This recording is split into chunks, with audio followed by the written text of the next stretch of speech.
Hello friends, welcome back to my YouTube channel infinite Gyan. So friends, आज हम करेंगे ionization energy से related question and answers. Okay, तो यहाँ पे मैंने आपको एस ब्लॉक और पी ब्लॉक के एलिमेंट्स को बताया है। ओके, जिससे यहाँ पे मैंने इनके एटॉमिक नंबर लिखे हैं जिससे कि आपको हेल्प हो सके। ओके, वैसे आपको इनके एटॉमिक नंबर्स लर्न होने चाहिए। तो आइए सबसे पहले फर्स्ट क्वेश्चन देखते हैं एंड आई होप आपको पता हो इनको किस तरह से लर्न किया जा सकता है। और अगर आपको नहीं पता है तो मैं आपको एक बार रिमाइंड करवा देती हूँ। तो फर्स्ट है हमारा, हेलेना का रिबन किसने फाड़ा। ओके, यहाँ पे बेटा मांगे कार स्कूटर बाप राजी। यहाँ पे हो जाएगा बैंगन आलू गाजर इन थैला। और यहाँ पे हो जाएगा कहे शिव जी सुने पार्वती। यहाँ पे नहीं प्यारे ऐसे सब बिगड़ जाएगा। और यहाँ पे हो जाएगा ओ सीमा सेंट दी पोस्ट। फिर कल बाहर आई आंटी। इस तरह से आप इनको लर्न कर सकते हो। ओके, तो इनके आपको एटॉमिक नंबर याद होने। यहाँ पे जो हमारा फर्स्ट क्वेश्चन है वो ये है कि based on the positions in the periodic table predict which has the largest first ionization energy.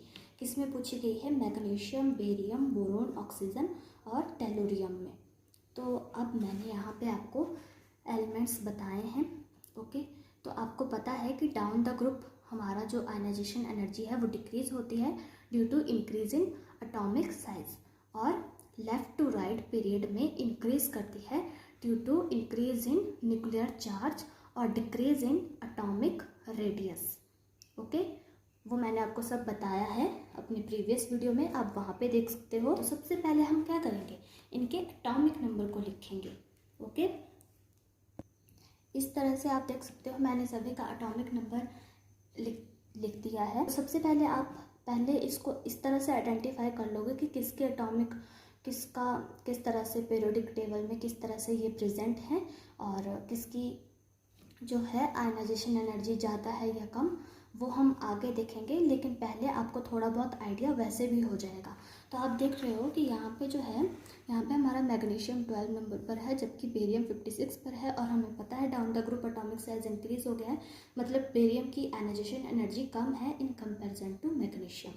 और अगर हम यहाँ पे देखें तो बोरोन का 5 है एटॉमिक नंबर, और नाइट्रोजन का क्या है 7 है, ऑक्सीजन का 8 है। तो यहाँ पे क्या है, हमारा एटॉमिक नंबर, न्यूक्लियर चार्ज बढ़ रहा है तो आयनाइजेशन एनर्जी भी बढ़ेगी। तो मतलब ऑक्सीजन का ज़्यादा होगा in comparison to boron. Ionization energy oxygen की ज़्यादा रहेगी। जबकि हम यहाँ पे देखें तो टेलोरियम जो है वो हमारा ऑक्सीजन फैमिली में आता है, टेलोरियम 52, और बेरियम क्या था 56।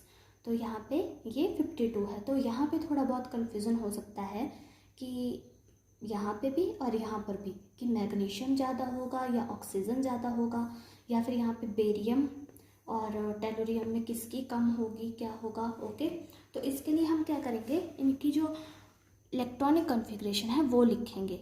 तो यहाँ पर मैंने इनकी इलेक्ट्रॉनिक कॉन्फ़िगरेशन लिखती है। बेरियम और टेलोरियम की मैंने आउटर इलेक्ट्रॉनिक कॉन्फ़िगरेशन लिखी है क्योंकि इनकी बहुत ज़्यादा होगी इलेक्ट्रॉनिक कॉन्फ़िगरेशन।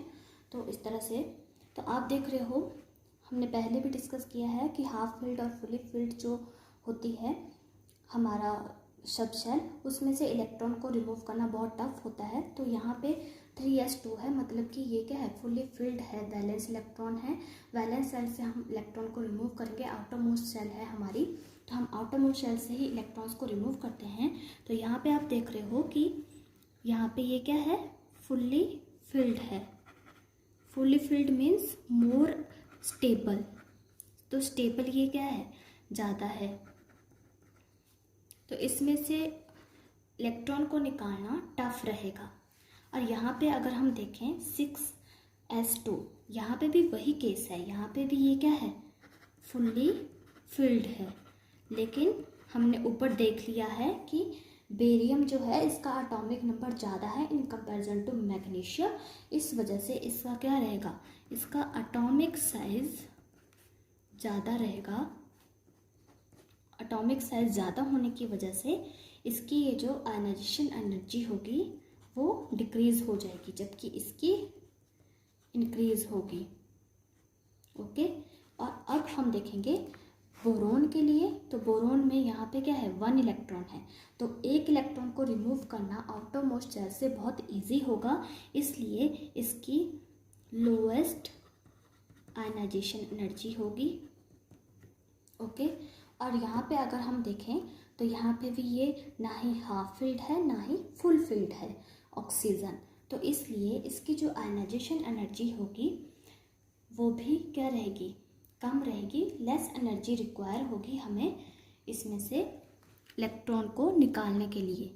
इसकी जो आयनाइजेशन एनर्जी होगी वो भी कम होगी, लेकिन इन कंपैरिजन टू बोरोन ये क्या रहेगी, ज़्यादा रहेगी और इसकी कम रहेगी। जिस तरह से हमने मैग्नीशियम में देखा, बेरियम का और बोरोन ये एक ही ऑर्डर में जा रहे हैं इस तरफ को पीरियड में, और ये क्या थे, बिलो द ग्रुप। ओके, तो ऑक्सीजन की क्या रही, ज़्यादा रही, और टेलोरियम जो है हमारे पास क्या है, 5p4 है, तो इसकी जो एटॉमिक साइज है वो बहुत ज़्यादा है, एटॉमिक साइज क्या है, ज़्यादा है, तो आयनाइजेशन एनर्जी ऑटोमेटिकली डिक्रीज़ कर जाएगी। तो अब हमें फाइंड आउट करना है कि इनमें से किसकी सबसे ज़्यादा आयनाइजेशन एनर्जी है, फर्स्ट आयनाइजेशन एनर्जी किसकी सबसे ज़्यादा है। तो यहाँ पे क्या होगा, हम जब लेफ़्ट टू राइट जाते हैं पीरियोडिक टेबल में, ओके, तो यहाँ पे आप देख सकते हो, यहाँ पे हमारा एक तो मैग्नीशियम निकल रहा है, ओके, यहाँ पे क्या है, एक तो हमारा ऑक्सीजन है और एक हमारा मैग्नीशियम निकल रहा है। मैग्नीशियम में क्या है, फुल्ली फिल्ड और मोर स्टेबल है, और एक हमारा ऑक्सीजन निकल रहा है। तो अब इन दोनों में हमें फाइंड आउट करना है कि किसकी आयनाइजेशन एनर्जी ज़्यादा रहेगी। वो हम किस तरह से करेंगे, आप यहाँ पे देख रहे हो कि मैग्नीशियम का एटॉमिक नंबर 12 है, और ये क्या है, डाउन द ग्रुप है, और आयनाइजेशन एनर्जी पीरियोडिक टेबल में लेफ़्ट टू राइट बहुत ज़्यादा इंक्रीज़ करती है और बिलो द ग्रुप डिक्रीज़ करती है, और यहाँ पे सबसे ऊपर ज़्यादा रहेगी। तो यहाँ पे बेरियम की सबसे ज़्यादा आयनाइजेशन एनर्जी है, फिर मैग्नीशियम की है। लेकिन यहाँ पे अगर हम एटॉमिक नंबर देखें तो मैग्नीशियम का 12 है, ऑक्सीजन का 8 है, और इस तरफ को ये ज़्यादा इंक्रीज़ कर रही है, ओके, पीरियोडिक टेबल में लेफ़्ट टू राइट। तो ऑक्सीजन की आयनाइजेशन एनर्जी ज़्यादा रहेगी in comparison to magnesium.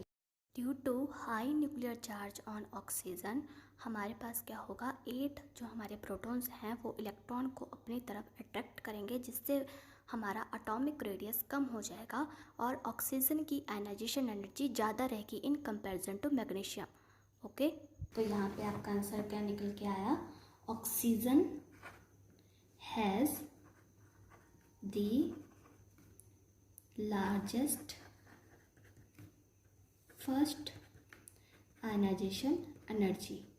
Okay, oxygen की होगी, तो ये है इसका आंसर। अब सेकंड क्वेश्चन हमारे पास आ जाता है, based on their position in the periodic table predict which has the smallest first ionization energy. पहले हमने लार्जेस्ट देखी थी, अब हम स्मॉलेस्ट आयनाइजेशन एनर्जी देखेंगे between lithium, caesium, nitrogen, fluorine and iodine. तो इसके लिए आपको सबसे पहले इनका एटॉमिक नंबर पता होना चाहिए। ओके, तो हम इनका एटॉमिक नंबर लिखते हैं। अब सबसे पहले हम पीरियोडिक टेबल में देखते हैं, लिथियम का एटॉमिक नंबर हमारे पास क्या है, 3 है, तो इसकी जो आयनाइजेशन एनर्जी होगी वो ज़्यादा रहेगी इन कंपैरिजन टू सीजियम, क्योंकि सीजियम का एटॉमिक साइज़ बहुत ज़्यादा है। ओके, और अगर हम नाइट्रोजन के लिए देखें और फ्लोरीन के लिए देखें, तो नाइट्रोजन की जो आयनाइजेशन एनर्जी है वो ज़्यादा होती है देन ऑक्सीजन, वो ज़्यादा होती है देन ऑक्सीजन। इसका हम रीज़न जान चुके हैं पहले, तो यहाँ पे आपको ऐसा नहीं करना है कि फ्लोरीन से भी इसी को ही ज़्यादा कर देना है। ओके, फ्लोरीन से ज़्यादा नहीं होगी ये इसकी आयनाइजेशन एनर्जी, फ्लोरीन की ज़्यादा रहेगी in comparison to nitrogen. Okay, due to increase in nuclear charge, इस वजह से फ्लोरीन की आयनाइजेशन एनर्जी ज़्यादा रहेगी, और आयोडीन की वैसे ही कम रहेगी, क्योंकि क्या है यहाँ पे, अगर हम नीचे की तरफ को जाते हैं तो इसका एटॉमिक साइज अब क्या है, बढ़ चुका है, तो इसकी आयनाइजेशन एनर्जी कम रहेगी। तो अभी हमने देखा, तो लिथियम की जो आयनाइजेशन एनर्जी रहेगी वो क्या रहेगी, हाई रहेगी। क्या रहेगी, हाई रहेगी, क्योंकि इसका एटॉमिक नंबर 3 है, एटॉमिक साइज छोटा है, तो इसकी आयनाइजेशन एनर्जी ज़्यादा रहेगी। सीजियम की लो आयनाइजेशन एनर्जी रहेगी, लो आयनाइजेशन एनर्जी रहेगी ड्यू टू, किसकी वजह से, due to atomic size, due to atomic size increase होने की वजह से। और नाइट्रोजन की अगर हम देखें, इसके पास क्या है हमारा 1s2 2s2 2p3, इसके पास हाफ फील्ड है, तो ये क्या रहेगा, ज़्यादा स्टेबल रहेगा। लेकिन हाफ फील्ड है पी ऑर्बिटल में, तो ये ज़्यादा स्टेबल रहेगा और इसको ज़्यादा एनर्जी लगेगी, आयनाइजेशन एनर्जी इलेक्ट्रॉन को रिमूव करने के लिए। लेकिन फ्लोरीन का जो न्यूक्लियर चार्ज है, फ्लोरीन का nuclear charge in comparison to nitrogen ज़्यादा है। Nuclear charge equal to atomic number, तो न्यूक्लियर चार्ज कितना है इसका, 9 है। ओके 9 है, तो इसकी आयनाइजेशन एनर्जी ज़्यादा रहेगी। और फ्लोरीन की ज़्यादा रहेगी और आयोडीन की क्या रहेगी, कम आयनाइजेशन एनर्जी रहेगी। वो किस वजह से, एटॉमिक साइज इंक्रीज होने की वजह से। तो अब हमें देखना है कि सबसे कम आयनाइजेशन एनर्जी किसकी रहेगी यहाँ पे। तो सबसे कम किसकी रहेगी, सीजियम की रहेगी, due to highest atomic size 55 है इसका एटॉमिक नंबर, तो इसका एटॉमिक साइज ज़्यादा रहेगा। ओके, तो यहाँ पे किसकी रहेगी, सीजियम की सबसे स्मॉलेस्ट आयनाइजेशन एनर्जी रहेगी, स्मॉलेस्ट आयनाइजेशन एनर्जी रहेगी। ओके, तो इसका आंसर क्या है, सीजियम। अब यहाँ पे हमारा थर्ड क्वेश्चन है, which main group atom would be expected to have lowest second ionisation energy. पहले हमने फर्स्ट आयनाइजेशन एनर्जी के बारे में डिस्कस किया, अब हम सेकेंड आयनाइजेशन एनर्जी के बारे में डिस्कस कर रहे हैं, किसकी ग्रुप में सबसे लोएस्ट सेकेंड आयनाइजेशन एनर्जी है। ओके, तो हम सबसे पहले देखते हैं पीरियोडिक टेबल। तो यहाँ पे आप क्लियरली देख सकते हो। ओके, क्या हमें पता है कि जो हमारे अल्केलाइन अर्थ मेटल्स हैं, इनमें क्या रहता है, हमारा जो सेकंड जो हमारी आयनाइजेशन एनर्जी रहेगी वो सबसे कम रहेगी। क्यों कम रहेगी, क्योंकि इनमें जो हमारा लास्ट जो इलेक्ट्रॉन फिलअप होता है वो किस में होता है, एस सब सेल में, इसीलिए एस ब्लॉक से बिलोंग करते हैं। तो फर्स्ट आयनाइजेशन में हम क्या करेंगे, S2 होगा जैसे कि, तो हम क्या करेंगे, एक इलेक्ट्रॉन को रिमूव कर देंगे। तो इन सभी में क्या रहेगा, अब एस सब शेल में सिर्फ एक इलेक्ट्रॉन ही रहेगा। अब एस सब शेल में एक ही इलेक्ट्रॉन है जिसको कि रिमूव करना बहुत ही ज़्यादा इजी है। इस वजह से क्या होगा, अब यहाँ पे किसकी सबसे कम आयनाइजेशन एनर्जी होगी। तो अगर हम यहाँ पे देखें तो सबसे कम आयनाइजेशन एनर्जी रेडियम की होगी, सेकेंड वाली। क्यों, इनकी तो होगी कम, इनकी तो ऑब्वियसली कम होगी सभी की, लेकिन डाउन द ग्रुप हमारा क्या हो रहा है, एटॉमिक साइज इंक्रीज हो रहा है। तो इसका तो बहुत ज़्यादा एटॉमिक साइज है, इसका तो बहुत बड़ा एटॉमिक साइज है। इसका एटॉमिक साइज बड़ा होने की वजह से इसकी आयनाइजेशन एनर्जी पहले ही बहुत कम है। अब क्योंकि इसकी आउटर मोस्ट यानी कि वैलेंस शेल में सिर्फ एक ही इलेक्ट्रॉन है, तो उसको तो निकालना बहुत ही ज़्यादा ईजी रहेगा। तो इस वजह से अगर आपसे ग्रुप में पूछा जा रहा है कि किस ग्रुप के एलिमेंट में सबसे कम आयनाइजेशन एनर्जी हमें देखने को मिलेगी, तो वो है रेडियम। लेकिन वैसे अगर हम देखें तो सबसे कम आयनाइजेशन एनर्जी सीजियम की होती है, क्योंकि डाउन द ग्रुप सबसे पहले वाले में हम देखेंगे फर्स्ट ग्रुप हमारा ये है। ओके, और हीलियम की सबसे ज़्यादा होती है। वो क्यों, लेफ़्ट टू राइट हम जब मूव करते हैं तो हमारा न्यूक्लियर चार्ज बढ़ता है और आयनाइजेशन एनर्जी भी बढ़ती है। तो हीलियम की सबसे ज़्यादा रहेगी।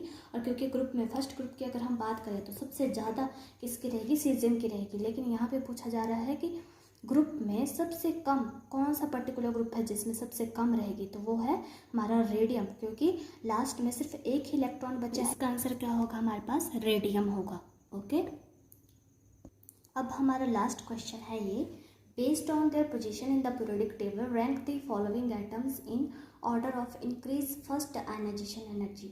हमें इनको इंक्रीजिंग ऑर्डर में बताना है कि किसकी फर्स्ट आयनाइजेशन एनर्जी सबसे ज़्यादा है। तो हम सबसे पहले पीरियोडिक टेबल को देखेंगे। अब हमें पता है कि लेफ़्ट टू राइट हमारा क्या करेगा, आयनाइजेशन एनर्जी इंक्रीज करेगी। तो रुबीडियम की अगर हम देखें तो down the group ionization energy decrease करती है। तो रुबीडियम का एटॉमिक जो नंबर है वो 37 है, तो इसका एटॉमिक साइज़ बड़ा होगा in comparison to lithium. Lithium का एटॉमिक साइज़ बहुत छोटा है क्योंकि इसका एटॉमिक नंबर 3 है। ओके, तो यहाँ पे जो हमारा लेफ़्ट टू राइट जो कंसेप्ट है वो थोड़ा डिफरेंट है। ये न्यूक्लियर चार्ज के ऊपर बेस है। ओके, न्यूक्लियर चार्ज जितना ज़्यादा होगा, क्योंकि यहाँ पे जो हमारा लास्ट इलेक्ट्रॉन है वो एक ही शेल में ऐड होता है, वो मैं आपको पहले बता चुकी हूँ। ओके, तो इस वजह से हमारा यहाँ पे जो शेल्स जो हैं वो हमारी यहाँ पे बढ़ती हैं। शेल्स बढ़ने की वजह से हमारा एटॉमिक साइज़ इंक्रीज़ होता है। तो यहाँ पे ये कंसेप्ट है, इस वजह से यहाँ पे एटॉमिक साइज़ इंक्रीज़ हो रहा है। तो लिथियम का एटॉमिक साइज़ छोटा रहेगा इन कंपैरिजन टू रुबिडियम।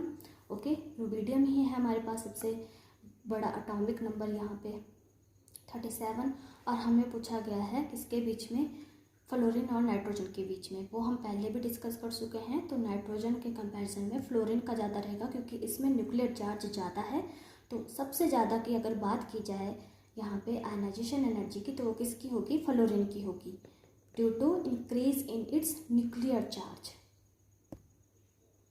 तो हमारे पास ये ऑर्डर रहेगा इनकी इंक्रीजिंग फर्स्ट आयनाइजेशन एनर्जी का। रुबिडियम का सबसे कम, क्योंकि इसका एटॉमिक साइज सबसे ज़्यादा है। लिथियम का कम रहेगा फिर, क्योंकि इसमें कम न्यूक्लियर चार्ज है। ओके, इसका न्यूक्लियर चार्ज कम है इन कंपैरिजन टू नाइट्रोजन, इसका न्यूक्लियर चार्ज ज़्यादा है। और दूसरी वजह ये है कि इसमें जो इलेक्ट्रॉन्स हैं वो क्या है, फुली हाफ फिल्ड है, 2p3 हैं। तो इस वजह से इसकी आयनाइजेशन एनर्जी ज़्यादा रहेगी इन कंपैरिजन टू लिथियम। और फ्लोरीन की सबसे ज़्यादा रहेगी due to increase in nuclear charge. और इसका जो है एटॉमिक साइज बढ़ चुका है, इस वजह से इसकी जो आयनाइजेशन एनर्जी होगी वो बहुत कम होगी, क्योंकि बहुत बड़ा साइज़ है तो उसमें से इलेक्ट्रॉन्स को निकालना बहुत ईजी रहेगा। ओके, और इसका सबसे ज़्यादा रहेगी, क्योंकि +9 हमारा क्या है, न्यूक्लियर चार्ज है। तो 9 जो हमारे प्रोटॉन्स होंगे वो इलेक्ट्रॉन्स को बहुत ईजिली अपनी तरफ अट्रैक्ट करेंगे। एटॉमिक रेडियस कम हो जाएगी और साइज छोटा हो जाएगा। तो फ्लोरीन की आयनाइजेशन एनर्जी सबसे ज़्यादा रहेगी। सो फ्रेंड्स, आई होप आपको अच्छे से समझ में आया हो आयनाइजेशन एनर्जी से रिलेटेड क्वेश्चन एंड आंसर्स। इसी तरह की और वीडियोज़ के लिए सब्सक्राइब कर दीजिए चैनल को। Till then guys, take care, good bye.